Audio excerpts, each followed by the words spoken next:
A lot of creators believe once I make enough money, I'll finally feel secure. But making money and building wealth are not the same thing. Because wealth isn't built through one big paycheck, one viral moment, or even one lucky investment. Wealth is usually built quietly, through very simple habits repeated consistently over time. And honestly, that should probably feel a lot more attainable than most people think. That's what we're covering today, so let's jump in. Welcome to the Creator Money Show, where I teach creators how to build profitable businesses and lasting wealth. Let's get into it. I want to start today's episode with a question. Do you want to be rich or do you want to be wealthy? I think being rich and being wealthy are not the same thing. And I think a lot of people seek to be rich, but what you ultimately should seek is wealth or being wealthy. There's a definition given by one of my favorite finance authors, Morgan Housel. In The Psychology of Money, he says, rich is what you see and wealth is what you don't see. So let's define this a little bit further. Rich is kind of your visible spending, right? It's the cars, it's the watches, it's the homes, it's the lavish vacations. And wealth, on the other hand, are assets that haven't really been spent yet. So think of your home, your business, your retirement accounts, your brokerage accounts, or investment accounts. Those are all assets that benefit you for the future, and those add up to really equal your wealth in your life. Now, a lot of people look rich because they spend their wealth to appear rich, right? It's all about what they allow others to visually see. Being rich means you make a lot of money. Your income is high, but if you spend that money just as fast as it comes in, you will have nothing to show for it over the long term. I want to jump into a case study about Johnny Depp. Johnny Depp is one of the highest paid actors in Hollywood, and yet he almost ended up filing for bankruptcy. Now, I'm going to read you a quick little excerpt that I found in a news article online that explains a little bit more about this potential bankruptcy that he almost went into. So it says, Depp's financial journey has been marked by extravagant spending. At his peak, monthly lifestyle cost exceeded $2 million. That's not per year, monthly, $2 million. Can you even imagine spending that much a month? This covered a 40-person staff, a private jet, $3,000 a month, wine collection, and a global real estate portfolio that exceeded more than $75 million across properties in Hollywood Hills, France, a 45-acre island in the Bahamas, Somerset, England, and a 41-acre horse ranch in Lexington, Kentucky. And all of those things really add up to be what he would spend on a yearly basis. I mean, we're talking about millions of dollars a year being spent. And I'm sure Johnny Depp always thought, well, I'll just keep making more movies. I'll just keep doing more and bringing in more income. This example shows that no amount of income can outrun bad spending habits. And unfortunately, there are hundreds of stories like Depp's where you have highly paid top talent, think professional athletes and Hollywood stars, where they end up spending way too much and getting into financial trouble. Now, I'd love to share a story with you of someone doing the exact opposite. It's the story of Ronald Reed. Now, Ronald Reed died in 2014 at the age of 92, and everyone in his town was shocked when he died because he had quietly accumulated over $8 million. Now, the unique thing about Ronald Reed was that he was a janitor, and I think everyone assumes that a janitor would not be able to amass millions, let alone $8 million of wealth. He ended up leaving $2 million to his stepchildren and $6 million to a local hospital and library. And so for a janitor in a really small town, this was extremely astonishing. So how did he do it? How did a janitor who really doesn't make that much money end up amassing $8 million of wealth? Well, really, honestly, his strategy wasn't super complicated. He saved consistently, he invested in good companies, and he reinvested those dividends, and he held on to those stocks for decades. That's it. No hedge funds, no trading, no speculation, nothing complicated or crazy, just like patience and compounding and living within his means. I would argue the last was the most formative to allow him to build that $8 million wealth as a simple janitor. Now, I hope this last example is empowering because it means that building wealth is simpler than most people think. And really, what these examples also show is, again, you can't outrun bad spending behavior. There's this concept that I use with my clients in financial planning, and it's called total term. Those of you listening to the podcast know I'm drawing out on my iPad these numbers so that you can visually see these examples explained. Now, total term ultimately is a very simple division calculation. Total term is going to take your net worth and it's going to divide it by your spending. So what is your net worth? Your net worth are all of your assets. So I mentioned this earlier, your home, your 401k, any investment accounts you have, even just your checking and savings accounts in your personal life. And then you subtract them from your debt. So student loans, car loans, your mortgage. So your net worth are your assets minus your debts. That would give you your net worth. So you take your net worth and you divide it by your annual spending. And that is going to give you a number. That number tells us how many years we can live off of our total net worth. So let's do a little bit of math here. Let's say our net worth is $1 million, but we spend $100,000 a year on just living. We're talking mortgage, eating out, gas, car loan payments. If you divide 1 million into 100,000, that is going to give you 10. If your net worth was $1 million and you only spent $100,000 a year, you could live for a total of 10 years off of your assets. Now, let's take another scenario. Let's pretend you have that same net worth of $1 million, but you spend $1 million. How long can you live? 1 year. You can live off of your net worth or your assets that you've accumulated for only 1 year. Now, what example would you want to be? You definitely would want to be in the 10 years, right?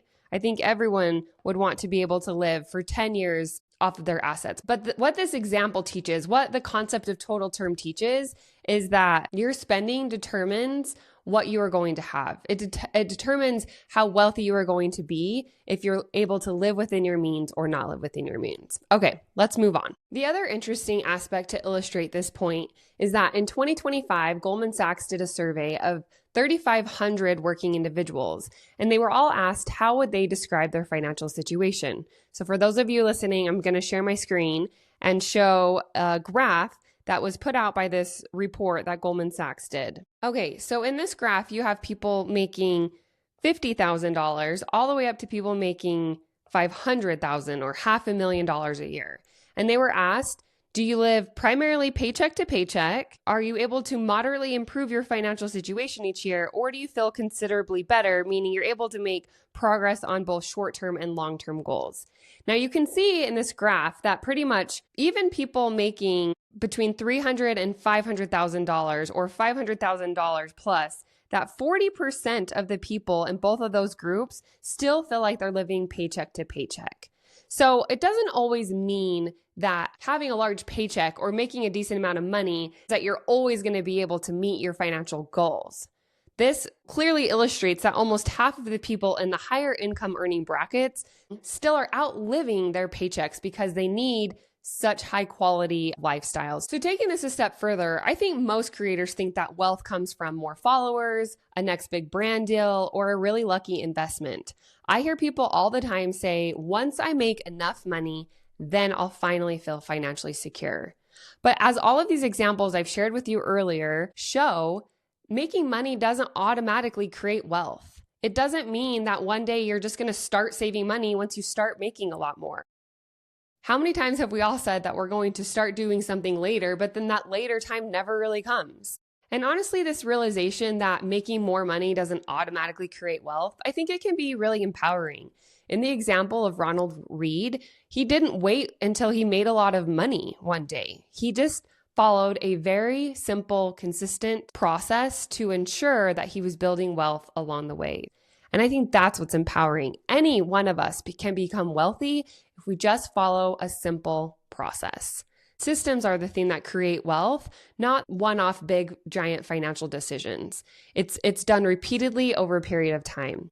I think the other unique thing that creators face is you have what I would call the athlete's dilemma, which is you have kind of a peak earning window, right? Maybe 5 to 10 years where you're going to maybe even earn amazing amount of money over this very short period of time. So just like Johnny Depp, if you don't know how to be smart with that money during that peak earning window, it can disappear faster than you think. I can tell you stories after stories of people saying, I earned great money and I have no idea where it went. I think that is a very common thing that happens to more than even just creators.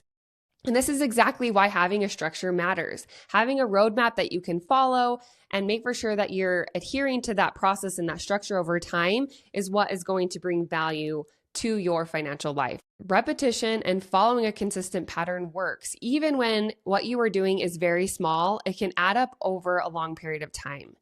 Now, I have a fun family story. I wanted to read Harry Potter together with my boys. Now, that's 7 books. I mean, we're talking thousands and thousands of pages, but I was really invested. And honestly, the only time that we had to read Harry Potter together was 10 minutes every night before bed. And I thought it would take us forever to get through the whole entire Harry Potter series. But I quickly was surprised at how much just reading 10 minutes a day together as a family really added up. It did take us several years to finish all the books, but we made so many memories and we had so much fun, and we just did this little thing consistently over time, and it really did add up. So how does this example of me reading Harry Potter with my children relate to your money? It's the small consistency over a long period of time that is honestly going to make all of the difference. Another reason I think people don't take action with their money is because I think they need to overcomplicate it. I definitely know that I overcomplicate things more than I need to. I'm often overcomplicating things and getting in my head about it. So don't feel bad if this is you, but I'm here to tell you that money doesn't need to be overcomplicated. I think a lot of people think the way you get wealthy is investing in crypto or buying tons of real estate. Or something else that's really popular right now is like sports betting and prediction markets, or even like picking the next big stock, right? The next big Amazon, the next big Apple. I think those are what people think are the ways you get wealthy. And yeah, some people have gotten wealthy those ways. I'm not telling you that you can't, but that is not what is going to be able to build wealth consistently. And I actually think building wealth consistently is quite boring. It's a simple, repeatable process that you do over a period of time. So if wealth is built through systems, then what systems should you actually follow? What should you actually do? How can I bring this home for you? You know that common analogy we all learned in elementary school, keep it simple, stupid, KISS? I love that analogy. And I think that is exactly what you should do with your money. I want to give you a very simple framework that you can follow as a creator to make for sure that you are being smart and intentional about your money. So it's 4 simple steps. Number 1, know your numbers. Number 2, save first. 3, invest. And 4, repeat. That's all we're talking about. Very simple things. So let's dive in a little bit deeper into each one of these steps.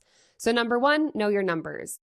If you don't know your numbers, you cannot confidently build wealth from a business that you don't understand. So what I'd recommend, you get familiar with your revenue. How much are you bringing in? What are your expenses and where is all your money going? And is the places your money going really adding value to you and your business, right? How many things have you signed up for that you stop using and then continue to pay because you've just forgotten that you're paying for that thing? Taxes. Are you utilizing all of your deductions and the creative channels that you as a small business owner get to have in terms of bringing down the amount you have to pay in taxes? And then what is your profit? What are you really making at the end of the day? And how much are you able to take home to benefit your life and to start saving? So I'd spend some time every week or every month with just getting familiar with your revenue, expenses, taxes, and profit. Next, step 2, save first. Saving is how you're going to turn your income into lasting wealth, right? Even something as simple as $10, $100, $500, even $1,000 a month. That consistency and getting yourself in that habit of saving a little bit every single month is going to by far outweigh $1,000 here and $1,000 there. Larger payments done less frequently are going to benefit you less than if you saved less but did it on a consistent basis. Consistency matters more than size. All right, step 3, invest. Investing is what allows your money to keep working for you after you've stopped working. And I love investing in the stock market. I think it is the real passive income strategy. Everyone online is talking about how can I make passive income and how can I make more money on the side. I think all of those require too much work and too much effort. So me and my husband personally, we've decided that we don't want to invest in any rental properties. We don't try to pick the next Amazon stock. We don't try to do any crypto. We just invest into a simple, globally diversified index fund, and we do it on a consistent basis. That is what has made us wealthy over a long period of time, not these one-off things that we try to do every now and then. And then step 4, repeat. Do 1 through 3 again. It's that simple. Millionaires become millionaires because they followed a consistent process. This isn't sexy. It's actually really boring what you need to do with your finances. But honestly, I think there's something comforting in that because it means that you don't have to chase every trend and you don't need to figure out every investment. You don't have to worry about building a ton of new strategies to build your wealth. You really just need a simple system to follow that you can repeat for a very long time. Thanks for watching. If you're a creator trying to figure out the money side of your business, make sure you subscribe and let me know in the comments what topic you want me to cover next. Catch you on the next one.